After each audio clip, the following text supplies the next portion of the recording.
let's make this short and fucking sweet because I actually filmed this video once already a few days ago, but I smoked before. Bad idea. It was like 25 minutes and just a ramble that I shivered at the thought of editing. So we're back. I had this client last night, had this conversation with the client last night, and was like, okay, literally, I need to refilm this because I somehow explained it to my client in like 7 minutes flat and was like, okay, I can make a better video. So here we are talking about processed foods. Yeah. This is why my videos turn out to be 20 minutes because I can't just like get to the point.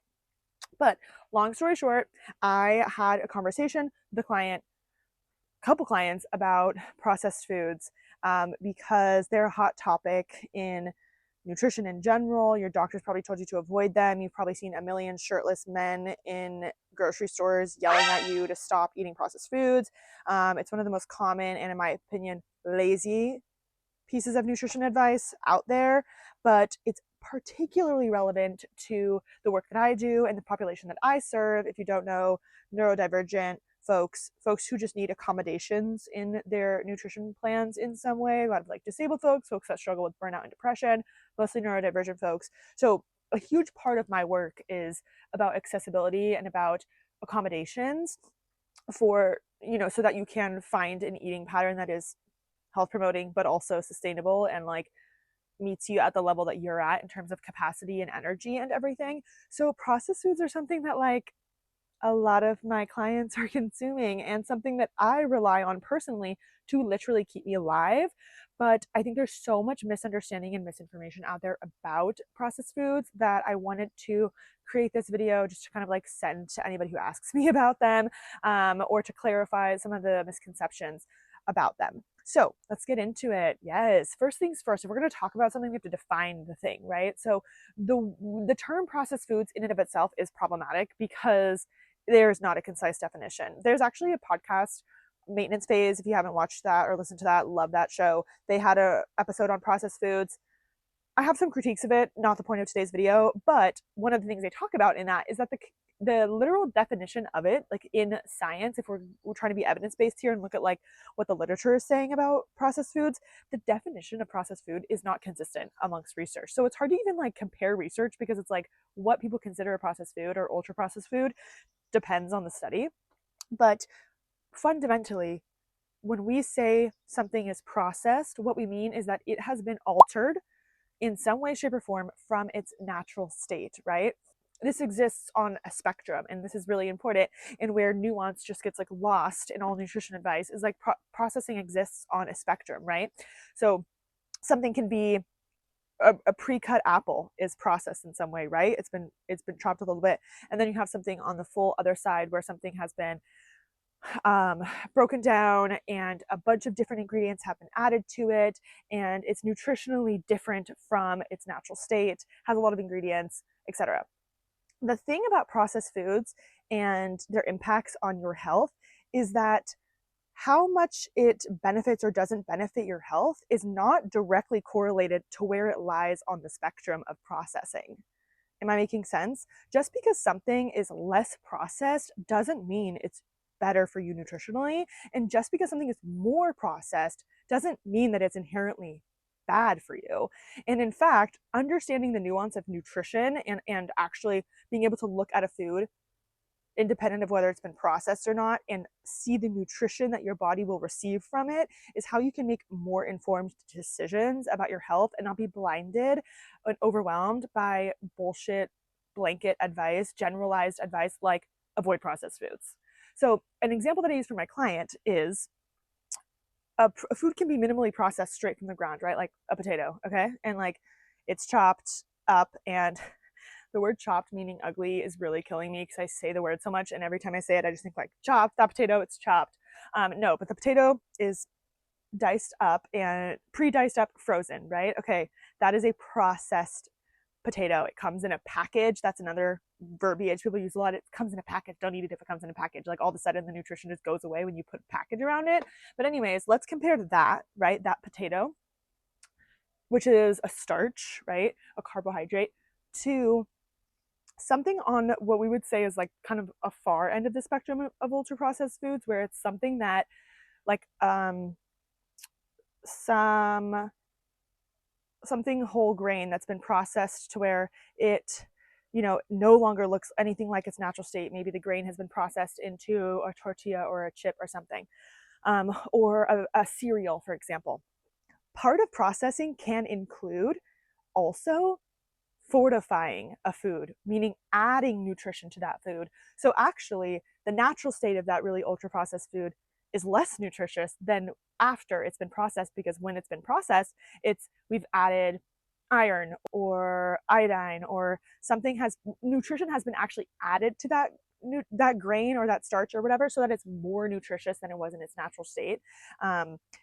But if you are somebody who is just going off of the descriptor of it is processed, and I need to eat more whole foods and less processed foods, you might assume that that food is something that isn't worth having in your diet, when actually that food is a very nutritious food, and not just a very nutritious food, but a food that makes eating more accessible to you, right? Because if a potato, if we take it from its natural state, right, where it's just like a raw potato, cutting that up and cooking that for an amount of time where it's going to come out in a way that actually tastes good, versus having like a potato that's been processed into a different form but added nutrition in, maybe added fiber or something, and it's in this new product that's in a package, but it has more nutrition and it's also ready to eat or easier and quicker to cook, means that you have just increased your access to nutrition, right? You've lowered the barrier to you receiving that nourishment.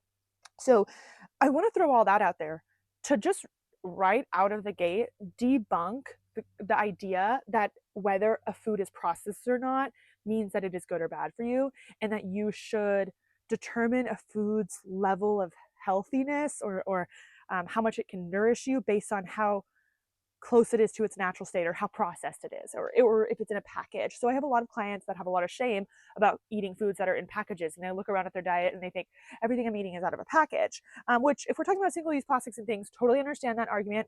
I also have feelings about that argument when it comes to accessibility, because a lot of times we avoid single-use plastics for convenience foods at home and then end up just like eating out and using more single-use plastics, but that's besides the point. I have a lot of clients who have shame about consuming a bunch of foods that are in packages, and they're like, my whole diet is like processed food, and like I feel like I'm not having a nutritious diet. And I'm like, okay, let's pause because what does a nutritious diet mean? Are you eating fruits and vegetables and getting the nutrition from fruits and vegetables? Are you getting the vitamins and minerals? Are you getting antioxidants? Are you eating an adequate amount of fiber? Are you balancing your macronutrients?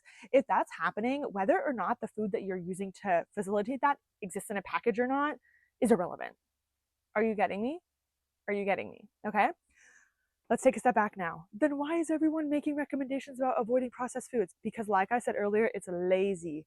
It's assuming that you are not smart enough to understand the nuances of nutrition and actually like look at a food and understand the nutrition that it provides you. So they're just making a generalization based on some data. Because what the data shows is, for anyone who's curious, nutrition information or nutrition science in general, like the strongest evidence that we have is usually epidemiological studies over a large period of time, and like usually in meta-analysis, multiple studies combined together, right? Where you essentially are looking at a population over a certain amount of time and comparing them based on like different lifestyle factors and controlling for different lifestyle factors at the same time. So long story short, the research about processed foods essentially says, hey, these populations that have a larger portion of their diet coming from processed foods also have, you know, poorer health outcomes. And that's even when we control for things like socioeconomic status, access to healthcare, etc. If you don't control for that, it's even worse. But like if we're controlling for everything else and it's just like these populations are super similar, one's eating way more processed food than the other, like their health outcomes are poor. The science is not like looking at what the processed foods are, okay?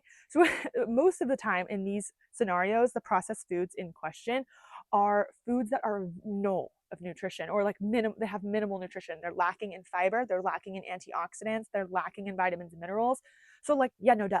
Like, yes, of course, people who are eating a larger portion of their diets, are coming from foods that don't have essential nutrients in them, have poor health outcomes. Is anyone surprised right? But it's not because that food has been processed. It's not because that food exists in a package. And it's not because that food is more accessible. It's because those foods don't have as much nutrition as their whole food counterparts.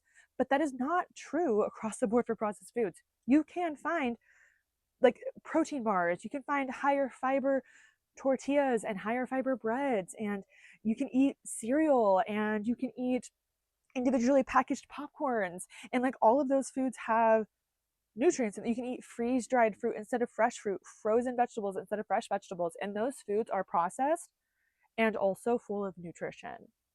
And that is not what those studies are measuring. Okay, those studies are like zooming out, taking a step back and being like, yeah, the populations that eat more Doritos, like, yeah, like, okay, fucking no shit. But that's not really helpful when we're looking at your diet. With that being said, like, still eat the Doritos. You don't need to cut them out of your diet. Your body's not gonna like your health is not gonna like radically change because you cut Doritos out of your diet. It's more complex than that. We need to zoom out and like get a grip here.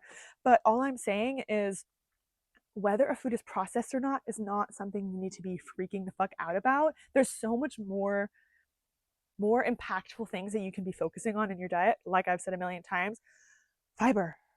Please, for the love of fucking God, eat enough fiber. Eat some fucking protein. Make sure you're having protein with all of your meals.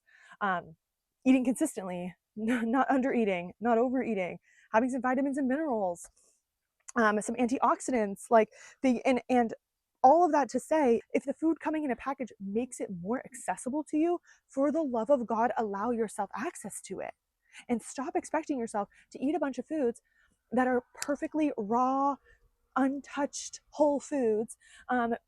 It's just not necessary. And that's not to say that like that advice isn't helpful to some people. I think that advice can totally be helpful to some people, right? Like, hey, avoid some processed foods, eat some more whole foods. And if they have the capacity to do that and have a, approach their diet in a way that's sustainable and eat a bunch of whole foods instead, like, then yeah, they probably will benefit from that advice.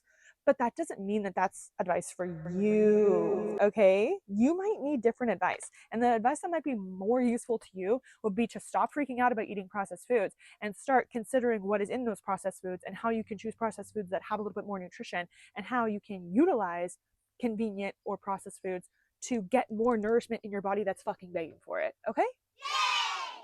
I think that's it. Thank you for coming to my TED Talk. That was way more concise of a rant than when I was stoned. I think I've learned my lesson about like smoking before talking about something intellectual.